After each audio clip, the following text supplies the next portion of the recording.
Bus fast ಆಗಿ ಮಾತಾಡ್ತಾರೆ ಮತ್ತು ಮುಂದೆ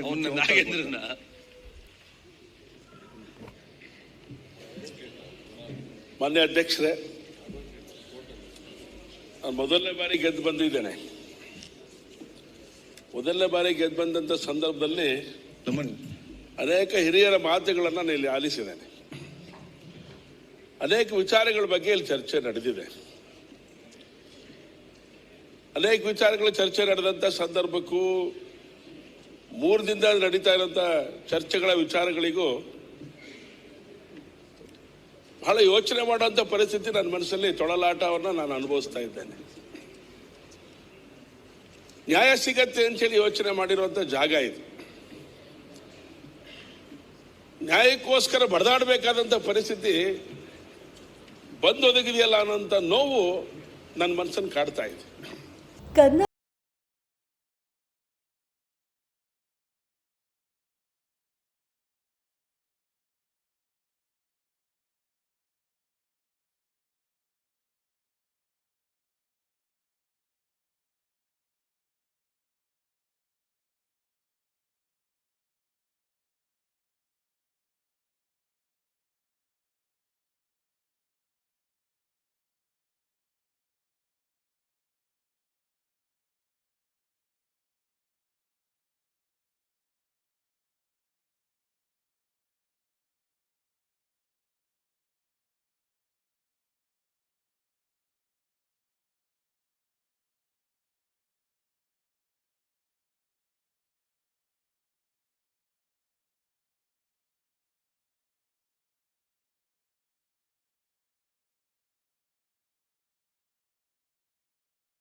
ನಾರಾಯಣ ಹೆಲ್ತ್ ಅರ್ಪಿಸುತ್ತಿದೆ ಸಮಗ್ರ ಕ್ಯಾನ್ಸರ್ ಆರೈಕೆ.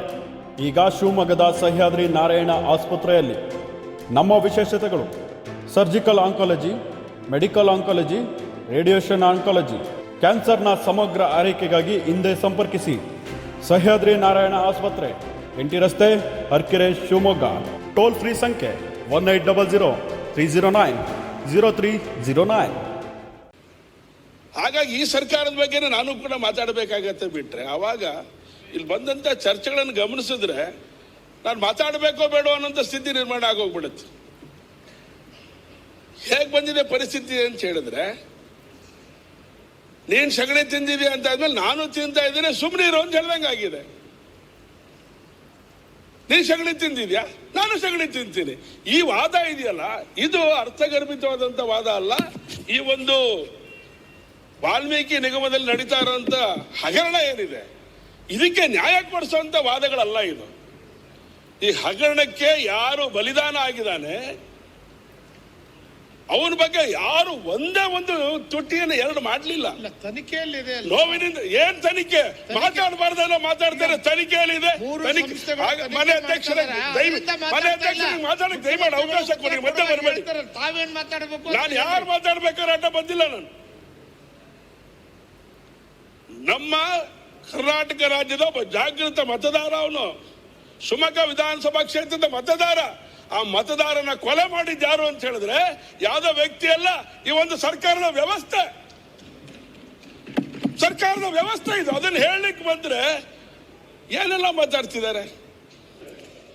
ಜಗಜ್ಜಾಹೀರಾಗಿದೆ. ಈ ಸರ್ಕಾರ ಎಂಥದ್ದು ಅಂತೇಳಿ ನಾನು ನೋವಿನಿಂದ ಹೇಳುವಂತ ಪರಿಸ್ಥಿತಿ ನಿರ್ಮಾಣ ಆಗಿದೆ ಇವತ್ತು. ಈ ಹಿಂದೆ ರೌಡಿಗಳಿಗೆ ಇನ್ಯಾರಿಗೂ ಕೊಲೆ ಮಾಡಬೇಕು ಅಂತ ಹೇಳಿ ರೌಡಿಗಳನ್ನು ಉಪಯೋಗ ಮಾಡ್ಕೊಂಡು ಕೊಡ್ತಾ ಇದ್ರು, ಅವರಿಗೆ ವಿಳೆ ಕೊಡ್ತಾ ಇದ್ರು, ಸುಪಾರಿ ಕೊಡ್ತಾ ಇದ್ರು. ಇವತ್ತು ಸರ್ಕಾರನೇ ಸುಪಾರಿ ಕೊಡುವಂತ ಸ್ಥಿತಿ ನಿರ್ಮಾಣ ಆಗಿದೆ ಅಂತ ಹೇಳಿದ್ರೆ ಇದು ನ್ಯಾಯನ ಅನ್ಯಾಯನ ಕೇಳಿದ್ರೆ? ಸರ್ಕಾರಿ ಪ್ರಾಯೋಜಿತ ಕೊಲೆ ಅಂತ ಹೇಳಿದ್ರೆ ನ್ಯಾಯನ ಅನ್ಯಾಯನ ನೀವೇ ಹೇಳಿ ನೋಡಿ ಅಧ್ಯಕ್ಷರೇ. ಇಲ್ಲಿ ಬೇರೆ ಯಾರು ಅಲ್ಲ ಕೊಲೆ ಮಾಡಿರೋದು. ಸರ್ಕಾರ ಯಾವ ರೀತಿ ಹೇಳ್ತೀನಿ ನಾನು. ಸರ್ಕಾರ ಮೇಲೆ ಸುಪಾರಿ ತಗೊಂತದೆ. ನಾನು ಹೇಳ್ತೇನೆ, ನಿಮ್ಮ ಬಿಜೆಪಿ ಸರ್ಕಾರ ಇಡಿ ನಾನು ಮಾತಾಡ್ತಾ ಸರ್ಕಾರ ಮೇಲೆ ಕೇಳ್ತಾ ಇದೀಯಾ? ಸರ್ಕಾರ ಮೇಲೆ ಕೇಳ್ತಾ ಇದ್ದೀರಾ? ಅದಕ್ಕೆ ಹೇಳ್ತಾ ಇದ್ದೀನಿ ನರೇಂದ್ರ ಸ್ವಾಮಿ ಅವರೇ. ಅಧ್ಯಕ್ಷರೇ, ಒಂದ್ ಸ್ವಲ್ಪ ಈ ಶಿವಮೊಗ್ಗದಲ್ಲಿ ನಡೆದಿರುವಂತ ಕೊಲೆ ನಿಮಿಷ ನೀವು ಆತ್ಮಹತ್ಯೆ ಮಾಡ್ಕೊಂಡಿರಬಹುದು. ನಿಮಿಷ ಆತ್ಮಹತ್ಯೆ ಮಾಡ್ಕೊಳ್ಳಿಕ್ಕೆ ಪ್ರೇರಣೆ ಕೊಟ್ಟಿರೋದು ಈ ದಲಿತ ವಿರೋಧಿ ಸರ್ಕಾರ. ಒಂದ್ ನಿಮಿಷ ಒಂದೇ ನಿಮಿಷ ತಡ್ರಿ ಹೇಳ್ರಿ. ಬೇರೆಯವ್ರ ಎಲ್ಲ ಲೀಡರ್ಸ್ ಆಫ್ ದ ಅಪೋಸಿಷನ್ ಏನ್ ಮಾತಾಡ್ಬೇಕು ಮಾತಾಡಿದ್ದಾರೆ. ಬೇಗ ಮುಖ್ಯಮಂತ್ರಿ ಅವ್ರದ್ದು ಅದಕ್ಕೆ ಉತ್ತರ ಕೊಡ್ತಾರೆ. ಮುಗಿಸ್ರಿ ಇದನ್ನ ಏನು ಎಂತ ತೌಡ್ ಕೊಟ್ಟು ಕೆಲಸ ಮಾಡಕ್ ಕೂತೀವೋ ಇಲ್ಲಿ, ಬೇರೆ ಏನು ಕೆಲಸ ಇಲ್ಲ ನಮಗೆ. ಆಯ್ತು, ಏನ್ ಸ್ವಾಮಿ ಇದು?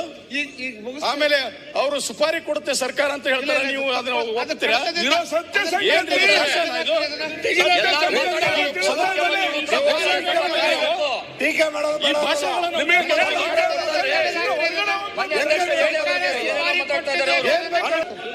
ಕೂರಿಸಿ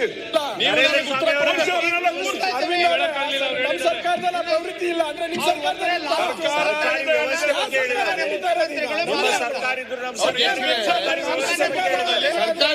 ಮಾತಾಡಬಾರ್ದು ಸರ್ಕಾರಿ ಮುಖ್ಯಮಂತ್ರಿಗಳು ಉತ್ತರವನ್ನು ಕೊಡ್ತಾರೆ. ಮಂಜೂರಾಗಿದ್ದವ್ರು ಹೇಳಿ ಅದನ್ನ ಒಪ್ಕೊತೀನಿ ಅಂತ. ಬೇರೆ ಏನಾಗಿದೆ? ಬೇರೆ ಪದ ಹೇಳಿ.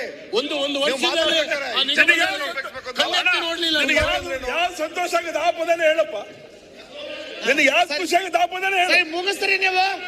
ನಿನಗೆ ನಾನು ಕೈ ಮುಗಿ ಈ ಕಡೆ ನೋಡ್ರಿ. ಕೂತ್ಕೊಳ್ಳಿ. ನಾನು ಅದಕ್ಕೆ ಹೇಳಿದೆ, ತಾವ್ ಮಾತಾಡ್ರಿ. ಯಾವ 3 ತನಿಖಾ ಸಂಸ್ಥೆಗಳು ಮಾತಾಡ್ರಿ. ಯಾವ 3 ತನಿಖಾ ಸಂಸ್ಥೆಗಳು ತನಿಖೆಯನ್ನು ನಡೆಸ್ತಾ ಇದೆ, ಆ ತನಿಖೆಗೆ ಅಡ್ಡ ಬರುವಂತ ಸಂಗತಿಗಳನ್ನ ನಾನು ಮಾತಾಡ್ತಾ ಇಲ್ಲ. ಚನ್ನೋಣ ಒಂದ್ ನಿಮಿಷ ಇರು, ಒಂದ್ ನಿಮಿಷ ಚನ್ನೋರ ಒಂದ್ ನಿಮಿಷ. ಏನ್ ಸರ್ ಅಧ್ಯಕ್ಷರೇ, ಈ ಸುಪಾರಿ ಅಂದ್ರೆ ಏನು? ಅದನ್ನ ತೆಗೆಸಾಕಿ. ಅಲ್ಲ, ಏನ್ ಸುಪಾರಿ ಅಂದ್ರೆ ಏನು ಹಾಕ್ಸಿದವಿ. ಅರ್ಥ ಆಗಿಲ್ಲ. ಏನ್ ಸುಪಾರಿ ಅಂದ್ರೆ ಇನ್ನು ಸ್ಟಾರ್ಟ್ ಮಾಡಿದಷ್ಟೇ ಏನು ಅಂತ ಇದು ಅದನ್ನು ಉತ್ತರ ಕೊಡ್ಲಿಕ್ಕೆ ಪಾರ್ಲಿಮೆಂಟ್. ಸನ್ಮಾನ್ಯ ಸುಪಾರಿ ಅಂದ್ರೆ ಏನು? ಅದಕ್ಕೆ ಡೆಫಿನಿಷನ್ ಕೊಡ್ಬೇಕು ಫಸ್ಟ್. ವಾಟ್ ಈಸ್ ಸುಪಾರಿ? ನೀನ್ ಸ್ವಲ್ಪ ತಡ್ಕೋ.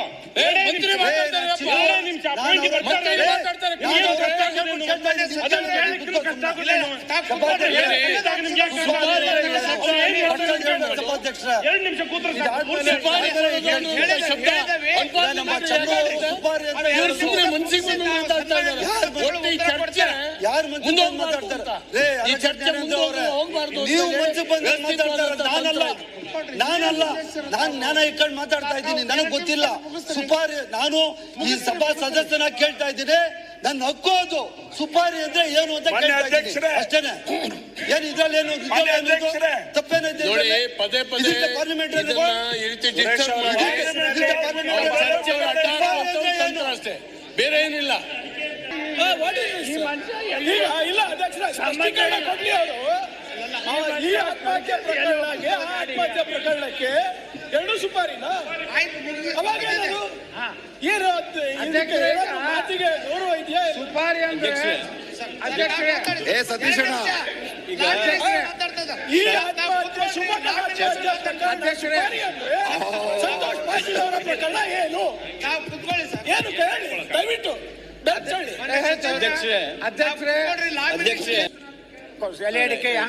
ಸುಪಾರಿ ಅಂದ್ರೆ ಅದು ಒಬ್ಬರನ್ನ ಕೊಲೆ ಮಾಡಿಸೋದಕ್ಕೆ ಕೊಡ್ತಕ್ಕಂತ ಒಂದು ಕಾಂಟ್ರಾಕ್ಟ್ ಅದಕ್ಕೆ ಉಪಯೋಗ ಮಾಡ್ತಾರೆ. ಅದೇ ಸರ್ಕಾರ ಮಾಡಿದೆ. ಒಂದು ಸರ್ಕಾರಕ್ಕೆ ಆ ರೀತಿ ಶಬ್ದ ಪ್ರಯೋಗ ಮಾಡೋದು ಗೌರವಿತ ಅಲ್ಲ, ಅದು ಪಾರ್ಲಿಮೆಂಟ್ರಿನೂ ಅಲ್ಲ. ಈ ರೀತಿ ಆ ಶಬ್ದ ಉಪಯೋಗ ಮಾಡಿದ್ದನ್ನ ತಾವು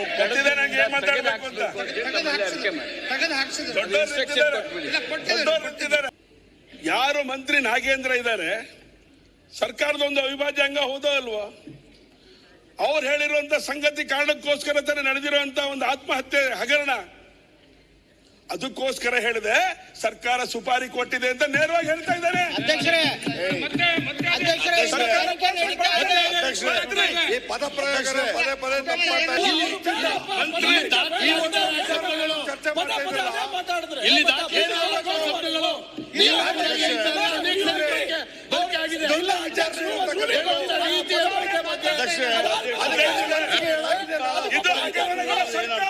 ಅಂತ ಹೇಳಿದ್ರೆ ತಪ್ಪಾಗುತ್ತೆ.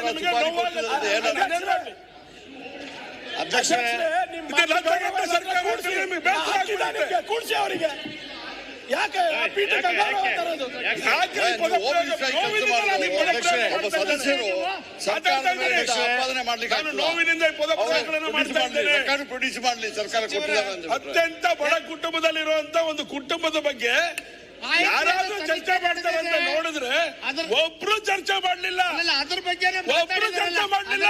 ಮಾತಾಡಿದ್ದಾರೆ. ಅದಕ್ಕೆ ನಾನು ಹೇಳ್ತಾ ಇದ್ದೇನೆ, ಆ ಕುಟುಂಬ ವರ್ಗಕ್ಕೆ ನ್ಯಾಯ ಸಿಗಬೇಕು ಅಂತ ಆದ್ರೆ ತಾವು ಈಗ ಮುಗಿಸ್ಬಿಡ್ರಿ, ಕುತ್ಕೊಳ್ಳಿ. ಮುಗಿಸ್ತೀನಿ. ತಾವು ಮುಗಿಸಿದಿರಿ. ನೀವ್ ಹೇಳಿದ ತಕ್ಷಣ ಶುರು ಮಾಡಬೇಕು, ನೀವ್ ಹೇಳಿದ ತಕ್ಷಣ ಮುಗಿಸ್ಬಿಡ್ಬೇಕು. 69 ಕೆಳಗಡೆ ಮಾನ್ಯ ಅಧ್ಯಕ್ಷರೇ, ಸರಿ ಇದೆ ನೀವು ಹೇಳ್ತಾ ಇರೋದು. ನಮ್ಮ ಹೋಮ್ ಮಿನಿಸ್ಟರ್ ಬಂದಿದ್ರು ಶಿವಮೊಗ್ಗ ನಗರಕ್ಕೆ. ಬಂದಿದ್ದಾರೆ. ನಮ್ಮ ಹೋಮ್ ಮಿನಿಸ್ಟರ್ ಶಿವಮೊಗ್ಗ ನಗರಕ್ಕೆ ಬಂದಿದ್ರು. ಬಂದವರಿಗೆ ಸಾಂತ್ವನದ ನುಡಿಗಳನ್ನು ಹೇಳಿದ್ರು. ಇವತ್ತು ಆ ಕುಟುಂಬಕ್ಕೆ ನ್ಯಾಯ ಕೊಡುವಂತ ಕೆಲಸ ನಡೀತಾ ಇದೆ ಸರ್ಕಾರದಿಂದ. ಹೇಳ್ತೀನಿ, ಒಂದು ನಿಮಿಷ ಹೇಳ್ತೀನಿ. ಸಾಂತ್ವನದ ಮಾತುಗಳನ್ನ ಆಡು ಬಂದ್ರು. ಚೆನ್ನಿಯವರೇ, ನಂದೇನ್ ರಿಕ್ವೆಸ್ಟ್ ಅಂತ ಹೇಳಿದ್ರೆ, ಚೆನ್ನಿಯವರೇ ಒಂದ್ ಸೆಕೆಂಡ್ ಅಣ್ಣ, ಒಂದ್ ಸೆಕೆಂಡ್ ಮುಗಿಸ್ಬಿಡ್ತೀನಿ ನಾನು. ಆಮೇಲೆ ನಿಮ್ದೇ ಸರ್ಕಾರ, ನೀವ್ ಏನ್ ಬೇಕಾದ್ರೂ ಮಾತಾಡ್ಕೊಳ್ಳಿ. ಏನ್ ಡೌಟ್ ಇದೆಯಾ? ಪ್ಲೀಸ್. ಯಾವ ಚಂದ್ರಶೇಖರ್ ಆತ್ಮಹತ್ಯೆ ಮಾಡಿಕೊಂಡ್ರು ಆ ಮನೆಯೊಳಗಡೆ ಆ ಕುಟುಂಬ ವಾಸ ಮಾಡ್ತಾ ಇಲ್ಲ. ಇದಕ್ಕೆ ಯಾರು ಕಾರಣ? ಅದೆಲ್ಲವನ್ನು ಈ ಕಾರಣ ಸರ್ಕಾರ ಅಂತ ಹೇಳಿದ್ರೆ ಅದು ನಿಮಗೆ ತಪ್ಪ. ಆದ್ರೆ ಆ ಕುಟುಂಬಕ್ಕೆ ನ್ಯಾಯ ಕೊಟ್ರ? ಆ ಹೆಣ್ಮಗಳಿಗೆ 25 ಲಕ್ಷ ರೂಪಾಯಿಯನ್ನ ಸಹಾಯಧನವನ್ನ ಕೊಡಬೇಕು ಅಂತ ನಾವೆಲ್ಲ ವಿನಂತಿ ಮಾಡಿದ್ವಿ. 4 ಆಣೆ ಕೊಟ್ರ? ವಿದ್ಯೆಯನ್ನು ಕಲಿಸ್ಲಿಕ್ಕೆ ಬೇಕಾದಂತ ಶಕ್ತಿಯನ್ನು ಕೊಡಬೇಕು ಅಂತ ಕೇಳಿದ್ವಿ. ಸರ್ಕಾರ ಮಕ್ಕಳನ್ನ ದತ್ತು ತಗೊಳ್ತಾ? ಇದನ್ನೆಲ್ಲ ಕೇಳಿದ್ರೆ ನಿಮಗೆಲ್ಲ ಉರ್ಕೊಳ್ಳುತ್ತೆ ಅನ್ನೋದಾದ್ರೆ ನಾನೇನ್ ಸಾಯಿಲಿ ಹೇಳ್ರಿ? ನಾನೇನ್ ಮಾಡ್ಲಿ ಹೇಳಿ? ನನ್ನ ಕ್ಷೇತ್ರದ ಮತದಾರನಿಗೆ ಅನ್ಯಾಯ ಆಗಿದೆ ಅಂತ ಹೇಳಿದ್ರೆ, ಒಬ್ಬ ಅಮಾಯಕ ಆತ್ಮಹತ್ಯೆಗೆ ಒಳಪಟ್ಟಿದ್ದಾನೆ ಅಂತ ಹೇಳಿದ್ರೆ, ನೀವು ಕಾನೂನಿನ ಪುಸ್ತಕಗಳನ್ನು ಇಟ್ಕೊಂಡು ಓದಿದ್ರೆ ಅವ್ನಿಗೆ ನ್ಯಾಯ ಸಿಗೋದಿಲ್ಲ ರೀ. ಮಾನವೀಯತೆ ನೆಲೆಯಲ್ಲಿ ನೋಡ್ಬೇಕು ತಾವು. ಮಾನ್ಯ ಮುಖ್ಯಮಂತ್ರಿಗಳ ಬಗ್ಗೆ ನಮಗೆ ಗೌರವ ಇದೆ ಇಲ್ಲ ಅಂತ ನಾನು ಹೇಳೋದಿಲ್ಲ. ಆದ್ರೆ ಆ ಕುಟುಂಬದ ಬಗ್ಗೆ ನೀವು ಸಾಂತ್ವನದ ಮಾತುಗಳನ್ನು ಹೇಳಿ ಒಂದು 25 ಲಕ್ಷ ರೂಪಾಯಿ ಕೊಟ್ಟಿದ್ರೆ ಸರ್ಕಾರ ಉಳುಗೋಗ್ಬಿಡ್ತಿತ್ತ ನಿಮಗೆ? ಸರ್ಕಾರ ಯಾಕೆ ಈ ಕಾರ್ಯವನ್ನು ಮಾಡಲಿಲ್ಲ? ಇದು ಮಾಡಬೇಕು ಅಂತೇಳಿ ಆಗ್ರಹ ಪಡಿಸ್ತಾ ಇದ್ದೇನೆ ನಾನು ವಿನಂತಿನೂ ಕೂಡ ಮಾಡೋದಿಲ್ಲ. ನನ್ನ ಆಗ್ರಹ ಇದೆ. ಇವತ್ತಿನ ದಿನ ನನ್ನ ಆಗ್ರಹ ಇದೆ.